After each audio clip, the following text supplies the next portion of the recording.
counsel. The court enters findings that the combined experience of counsel meets and exceeds the requirements of Rule 8. Counsel, do we have, what would we like to accomplish today? I have two items, Judge. I just wanted to make a record that under Rule 16 of the Utah Rules of Criminal Procedure with respect to discovery, the state is required to provide to the defense within 5 days of the defense's request the discovery that we relied on in making this charging decision. We'll be prepared to do that, so we'll look for defense counsel's request or the next day or so, and we'll provide that to the defense. Thank you. We also, for the court's information, we met this morning with the defense team briefly in our office to talk about discovery and the process, so we'll be working together. There is a substantial amount of discovery in this case, Your Honor. It's voluminous, to say the least, and we're working on a process where we can exchange information as quickly as possible and be efficient in that process. The other item I had, Your Honor, I saw that over the weekend there was a protection order, pretrial, and trial publicity order entered by Your Honor. And I just was seeking some clarification. On page 2, at the end of the first paragraph, it reads, "To that end, lawyers participating in the investigation or litigation of this case shall inform all witnesses, investigators, consultants, staff members, or other members of the prosecution or defense teams that the prohibitions contained in this order." The state were seeking some clarification with respect to the phrase "all witnesses," Your Honor.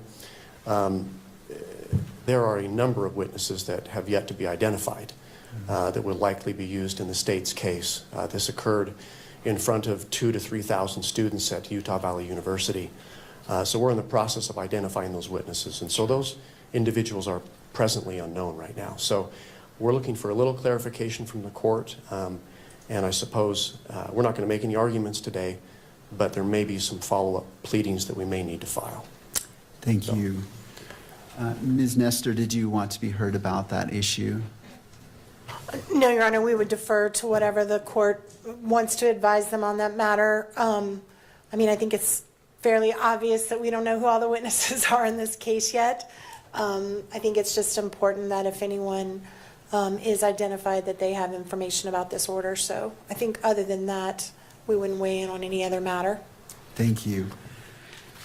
Well, thank you for that question. That's an important one. The court will rule that as the witnesses become known to each side, that information is conveyed to abide by this order. Obviously, there are potentially many witnesses, and so it's not the expectation that you would be able to do that up front, but as they become known, I would ask that you would inform them of this. Anything else, counsel?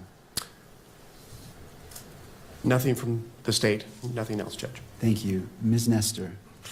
Thank you, Your Honor. We recognize that we are here today for a waiver hearing. It is not our intent to waive a preliminary hearing in this matter. We are going to be seeking that one be set. However, based largely on what the state just referred to as far as the voluminous nature of the discovery materials, we do think it would be prudent to simply reset for another conference, another waiver hearing, a little bit down the road, where we have a better idea once we start seeing the discovery as it rolls in.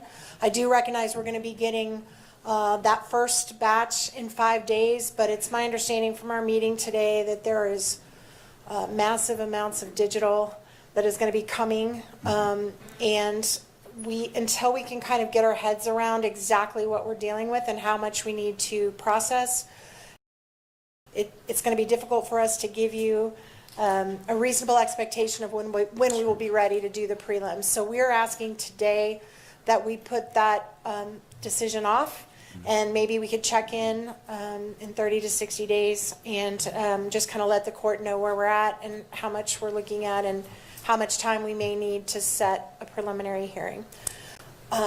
Also, as far as a detention hearing, we are not asking the court to address that issue at this time.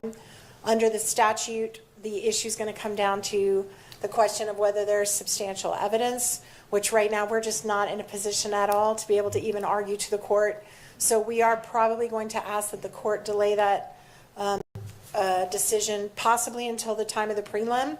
But if it's sooner, we will ask the court for a hearing. But at this time, we are not asking the court to make any decisions on that matter. Thank you, counsel. In regards to the next hearing date, how about October 30th at 10 a.m.? That works for the state, Your Honor. Thank you. All right. That's fine for the defense, Your Honor. All right. Now, as we're at the beginning, anything further from counsel from either side? No, Your Honor. Thank you. No, Your Honor, thank you. As we are at the beginning of this case, it is my intent to only speak when I'm needed or it is necessary.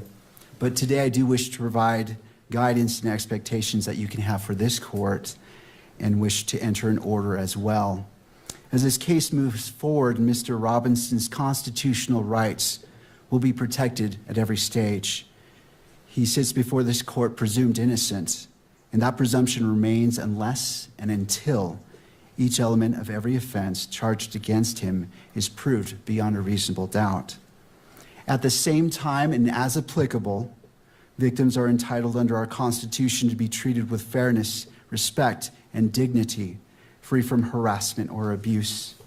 Justice demands that both of these principles, the rights of the accused and the rights of victims, be honored without compromise. I remain steadfast in my oath that I made 56 days ago to support and defend the constitutions of the United States and of Utah. I will carry out my duties with fidelity, transparency, and impartiality, treating every person who appears before me with the dignity and respect they are inherently due because they are human beings. Let me be clear. I will not put my finger on the scale of justice. These proceedings will be open to the public, conducted in accordance with the law, and handled with diligence and competence to ensure that justice is never compromised. It is the standing order of this court that Mr. Robinson shall be allowed to appear in person so he can fully engage with his attorneys and participate in these legal proceedings. Counsel, regardless of who is watching, whether it is the nation or a single individual, we must fulfill our roles with integrity, civility, and diligence. I encourage each of you to give your very best to this case. Neither Mr. Robinson nor the people of Utah deserve anything less than the fair and impartial administration of justice. In regards to the next hearing, counsel, on that October 30th date at 10 a.m., it's the court's intent that it be in person if it be the wish of counsel for the defense for Mr. Robinson to be present. It is, Your Honor. Thank you. Thank you. Counsel, anything else that we can address today? Your Honor, we appreciate the court's comments with respect to Your Honor's role in this case. In like matter, we commit to approach this case with integrity, with professionalism and civility. We are truth seekers. We will aggressively pursue the truth in this case. Thank you. Thank you. All right, counsel, unless there's anything else, thank you for being here. This court is in recess.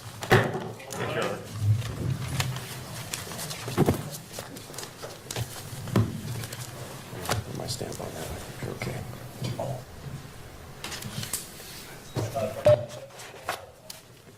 Okay. See you later.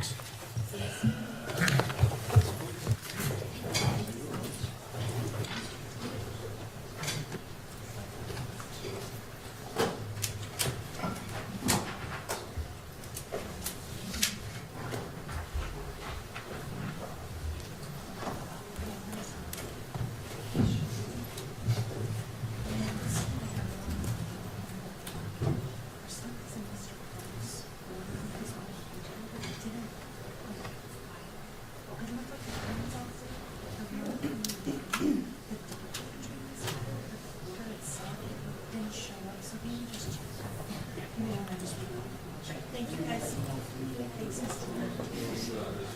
Trina, yes, sorry, Trina. And we have a team.